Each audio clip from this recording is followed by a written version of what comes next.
Hello and welcome. This recording discusses disaster preparedness for care service organisations. Carers New South Wales has undertaken the Care to Prepare project, which received grant funding from the Australian Government.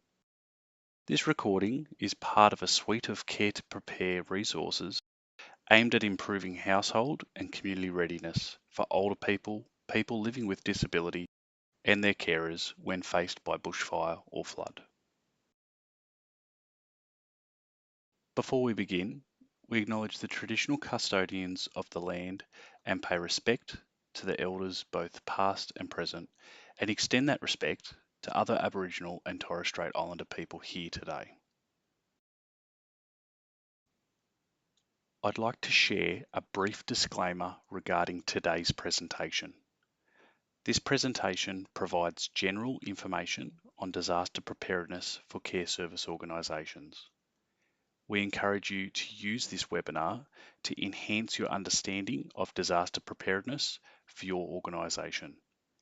Care service organisations should listen to government and emergency service advice before, during and after disasters.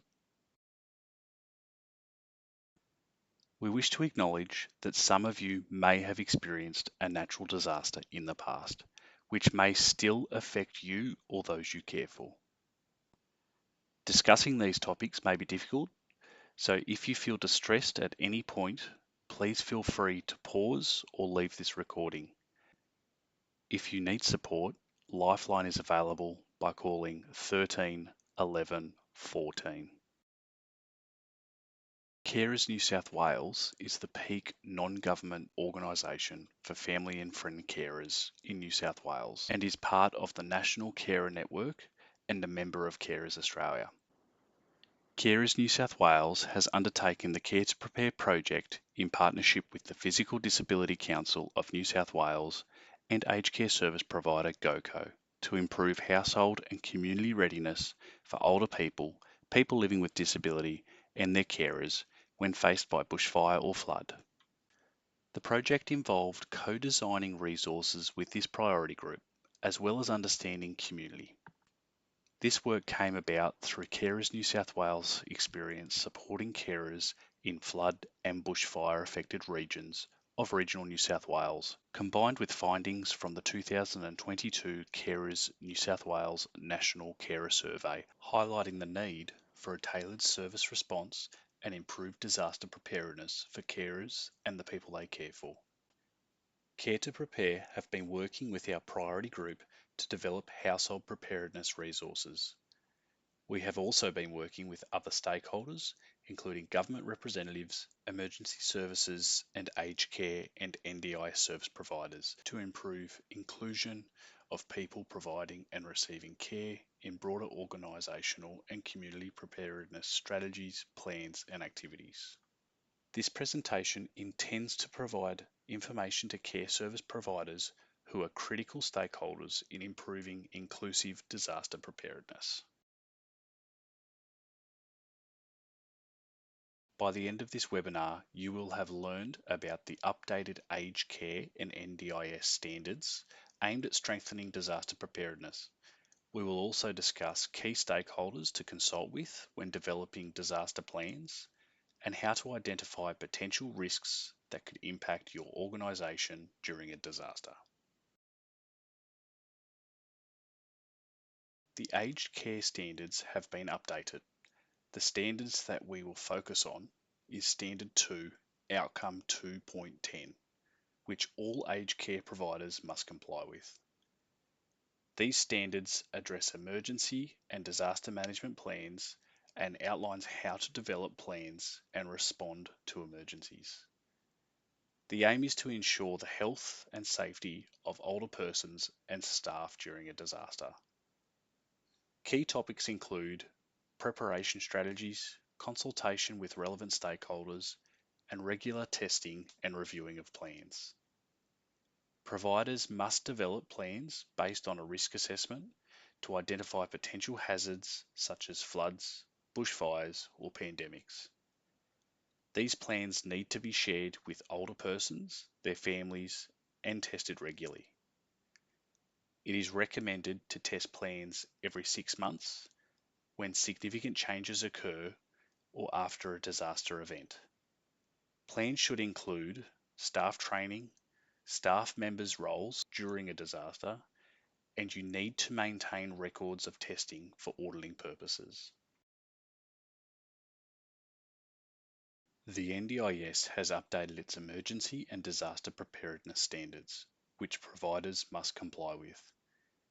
These standards were strengthened in response to the Royal Commission into Violence, Abuse, Neglect and Exploitation of Persons with Disability.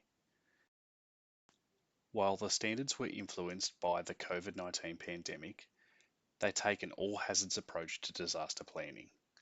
Providers must mitigate risks to participants' health and safety, ensure continuity of care, and engage with relevant stakeholders. Regular reviews and testing of plans are required. It needs to include the involvement of people with disability and their carers in planning and decision making, and there is also the need for ongoing training for all staff on disaster preparedness and response.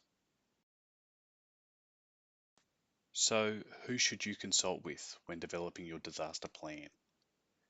Consultation is a key part of the new standards for both aged care and NDIS providers. The next few slides will highlight key people you should consult with to strengthen your disaster preparedness. Older persons and persons living with disability should be prioritised when developing your disaster plans. Consider whether older people or people living with disability are aware of your organisation's disaster plans, if they were consulted when developing the plan, and how their concerns were addressed.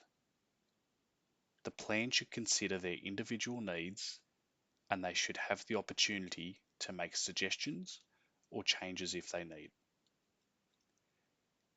Were they involved in testing and practicing your organisation's plans? Next, consider the families of the people you care for. Are they aware of your organisation's plans during a disaster? Were they consulted, and were their concerns considered? Does your plan consider the potential need for a family member to care for their loved one at home if your facility is impacted by a disaster? Have families been involved in testing and practicing the plans? Unpaid or informal carers are often overlooked during disaster planning, but still play a vital, caring role and need to be consulted. Does your plan acknowledge these carers? And do you have their emergency contact details? What level of training have they received? And were they involved in testing the disaster plans? The new standards require all workers to be actively involved in developing and implementing your organisation's emergency and disaster plans. They must understand the risks associated with your facility and be familiar with the Australian warning system. Ensuring staff are familiar with disaster risks, including those outside their workplace, is critical for business continuity. It's also important to know if your staff are informal carers themselves, as this may affect their ability to get to work during a disaster. All workers must be involved in testing and practicing the plan. Emergency services are a critical part of disaster planning. Inviting emergency services to conduct a walkthrough of your facility will help them develop their own pre-incident plans and assist with hazard identification. Understanding which emergency service will attend your facility during a disaster is important. For example, are you aware that there are multiple fire services in New South Wales? Inviting your local fire service, whether that's Fire and Rescue New South Wales or the Rural Fire Service or the State Emergency Service to do a walkthrough will help them better understand your facility and provide useful information for your plans. On-site contractors, such as cleaners or gardeners, may be present during a disaster. Make sure they are aware of your disaster plans and risks, ensuring their safety while they are on site. This can be achieved through an induction process before they start work and a sign-in system to track who is on site at all times. Identifying potential risks your facility may face during disasters is a crucial step. Some risks include bushfires, floods, storms, heat waves, coastal erosion, earthquakes, tsunamis, and pandemics. By developing an all hazards approach to disaster preparedness, your organisation will be better equipped to respond and recover from an emergency. In this webinar, we will focus on identifying risks related to bushfires and floods.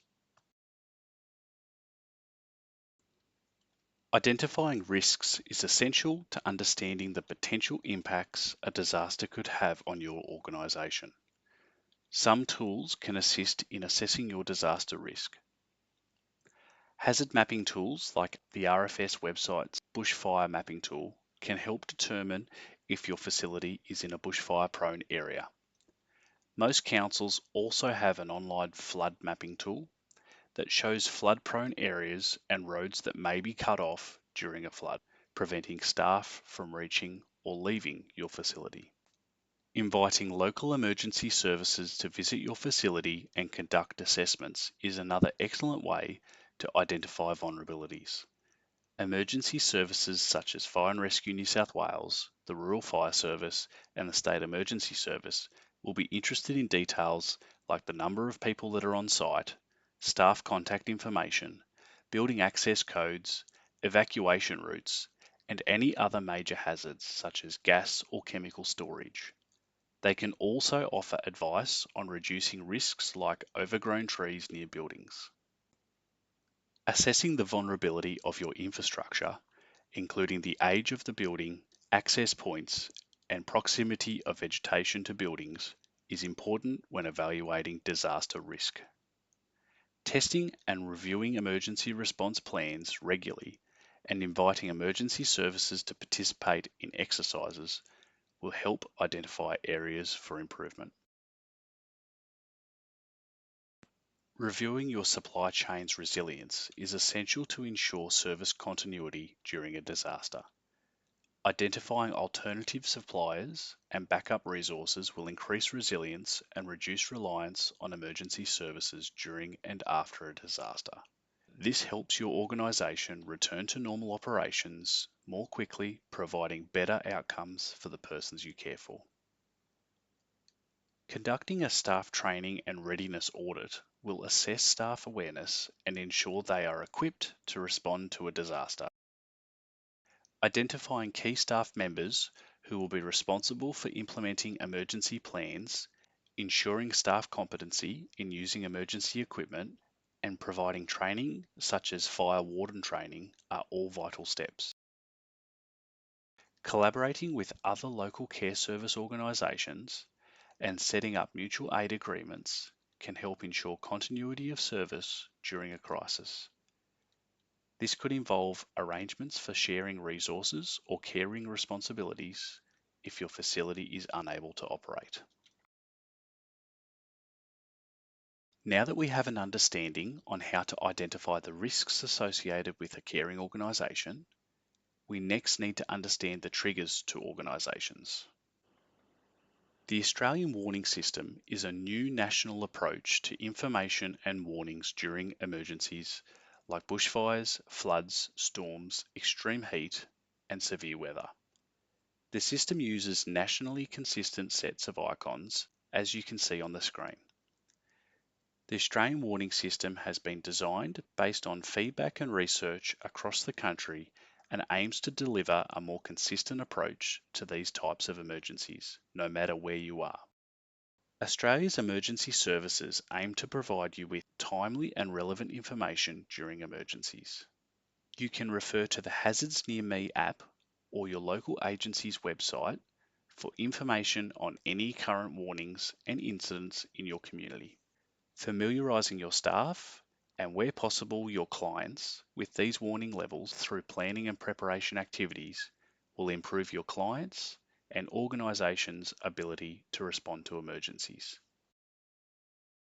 It is crucial to know where to access reliable information during disaster planning and when a disaster event occurs. Some trusted sources include the national broadcaster, the ABC, the Bureau of Meteorology, the New South Wales Rural Fire Service website for bushfire information, the State Emergency Service website for flood information, and the social media pages of these organisations. Only use trusted sources of information to guide your emergency response.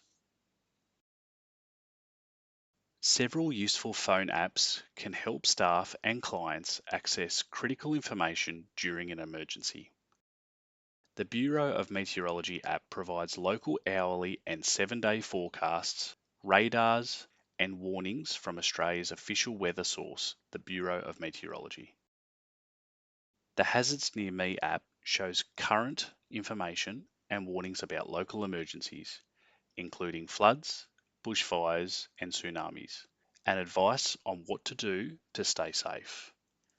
The app can send you push notifications when there are new incidents or when information changes. Another useful app is the Live Traffic app, which offers up-to-date traffic incident and condition information across Sydney and regional New South Wales. Thank you for listening to this recording. We hope that you have found this information useful to improve your organisation's preparedness for bushfires, floods, and other hazard events. You can find more information and resources from the Care to Prepare project on the Carers New South Wales website by searching Care to Prepare.